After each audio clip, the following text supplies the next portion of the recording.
Hello, good morning and shalom everyone. خداوند کی سلامتی آپ سب کے ساتھ ہو، آمین۔ Dear viewers, welcome to my channel stream line ministries. Spread the word, spread the life. کلام پاک کی برکات و فضائل سب کے لیے، خود بھی سنیں اور دوسروں تک بھی پہنچائیں۔ خدا کا کلام سب کے لیے۔ پریز گاڈ۔ ڈیئر ویورز، ہمارے لیے کلام پاک کی سلسلہ وار تلاوت، تعلق عہد عتیق، مرکزی عنوان حکمت کی کتابیں۔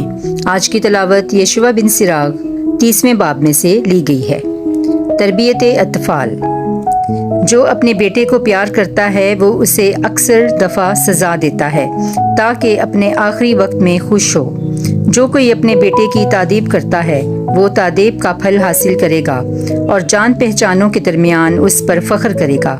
جو اپنے بیٹے کو تعلیم دیتا ہے وہ اپنے دشمن کے حسد کا باعث بنتا ہے اور اپنے دوستوں کے درمیان اس کے سبب سے خوش ہوگا۔ جب اس کے باپ نے وفات پائی تو وہ ایسا ہے کہ گویا وہ مرا ہی نہیں، کیونکہ اس نے ایک کو اپنے پیچھے چھوڑا جو اس کی مانند ہے۔ اپنی زندگی میں اس نے دیکھا اور خوش ہوا اور اپنی وفات کے وقت وہ غمگین نہ تھا۔ اپنی زندگی میں اس نے دیکھا اور خوش ہوا اور اپنی وفات کے وقت وہ غمگین نہ تھا۔ اس نے ایک کو پیچھے چھوڑا جو دشمنوں سے انتقام لے گا اور دوستوں کو نیک بدلہ دے گا۔ جس نے اپنے بیٹے سے ناز کیا وہ اس کے زخم پر مرہم لگائے گا اور ہر ایک چیخ پر اس کا دل بے قرار ہوگا۔ جو گھوڑا سدایا نہیں گیا وہ منہ زور ہو جاتا ہے، اور جو بیٹا قابو میں نہیں رکھا گیا وہ سرکش ہو جائے گا۔ اگر تو نے اپنے بیٹے کو ناز سے رکھا تو وہ تجھے ڈرائے گا، اگر تو اس کے ساتھ کھیلا تو وہ تجھے غمگین کرے گا۔ اس کے ساتھ مت ہنس، ایسا نہ ہو کہ وہ تجھے رنجیدہ کرے اور آخر کار تو دانت پیسنے لگے۔ لڑکپن میں اسے آزادی نہ دے اور اس کی نادانیوں سے چشم پوشی نہ کر۔ لڑکپن ہی میں اس کی گردن جھکا اور جب تک وہ چھوٹا ہے اس کی پسلیاں کوٹ، ایسا نہ ہو کہ وہ ضدی ہو جائے اور تیری نافرمانی کرے اور تجھے جگر کا درد لگے۔ اپنے بیٹے کی تعریف کر اور اس کی تہذیب میں کوشش کر، ایسا نہ ہو کہ اس کی جہالت تیری ذلت کا باعث ہو۔ صحت اور مرض۔ مضبوط اور تندرست مزاج مسکین اس دولت مند سے بہتر ہے جو بیماریوں سے کمزور ہو۔ صحت اور طبیعت کی درستی تمام سونے سے بہتر ہے اور دل کا اطمینان موتیوں سے افضل ہے۔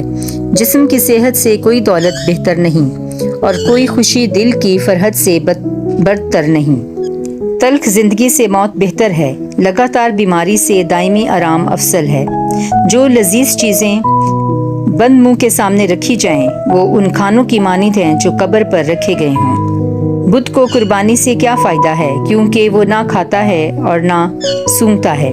ایسا ہی وہ ہے جسے خداوند دکھی کرتا ہے اور اس کی بدیوں کا اسے بدلہ دیتا ہے۔ وہ اپنی آنکھوں سے دیکھتا ہے اور کراہتا ہے، اس مخنث کی مانی جو کماری سے ہم آغوشی کرتا اور آہ بھرتا ہے۔ اپنی جان کو غمگین نہ کر اور نہ فکروں سے اپنی چھاتی کو تنگ کر۔ دل کی خوشی انسان کی زندگی ہے اور آدمی کا شادمان رہنا ایام کی درازی ہے۔ اپنی جان کو تسلی دے اور اپنے دل کو چین بخش اور غم کو اپنے پاس سے دور ہنکا دے، کیونکہ غم نے بتیروں کو مار ڈالا ہے اور اس سے کچھ فائدہ نہیں۔ حسد اور غصہ انسان کے دنوں کو کم کرتے ہیں اور غمگینی وقت سے پہلے بڑھاپا لاتی ہے۔ خوش اور نیکوکار دل ہمیشہ شادی کی ضیافتوں میں ہے اور اس کی ضیافتیں کوشش سے تیار کی جاتی ہیں۔ کلام پاک کے پڑھے اور سنے جانے پر خداوند کی برکت ہو، خدا کا شکر ہو، آمین۔ In the name of the Father, and of the Son, and of the Holy Spirit. Amen.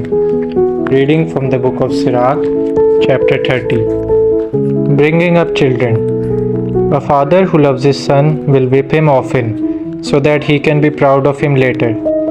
If a son is disciplined, he will be of some use, and his father can boast of him to his friends. A man who gives good guidance to his son can not only take pride in him among his friends, but he can make his enemies jealous. While the father is alive, the sight of his son makes him happy, and when he dies, he has no regrets. He's not really dead because his son is like him. He has left someone to take vengeance on his enemies and to return the favors he owes his friends.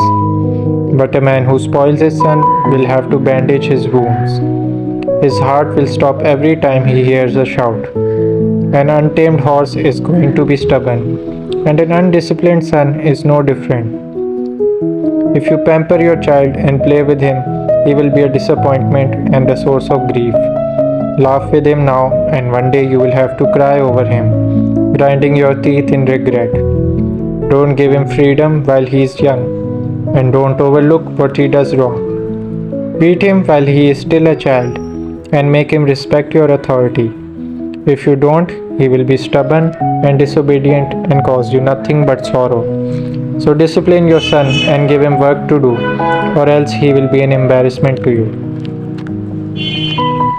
Health. It is better to be poor but strong and healthy than to be rich but in poor health. A sound, healthy body and a cheerful attitude are more valuable than gold and jewels. Nothing can make you richer or give you greater happiness than these two things. It would be better to be dead, asleep forever, than to live in the misery of chronic illness. The finest food means nothing if you are too ill to eat it. It might as well be offered to an idol. But there is no point in offering food to an idol. It can't eat it or smell it. It is just the same with someone whom the Lord has afflicted. He looks at his food and sighs like a castrated man hugging a girl. Cheerfulness and sadness. Don't deliberately torture yourself by giving in to depression. Happiness makes for a long time and makes it worth living. Enjoy yourself and be happy. Don't worry all the time. Worry never did anybody any good, and it has destroyed many people. It will make you old before your time. Jealousy and anger will shorten your life. A cheerful person with a good attitude will have a good appetite and enjoys food. This is the word of the Lord. Thanks be to God. In the name of the Father, and of the Son, and of the Holy Spirit. Amen.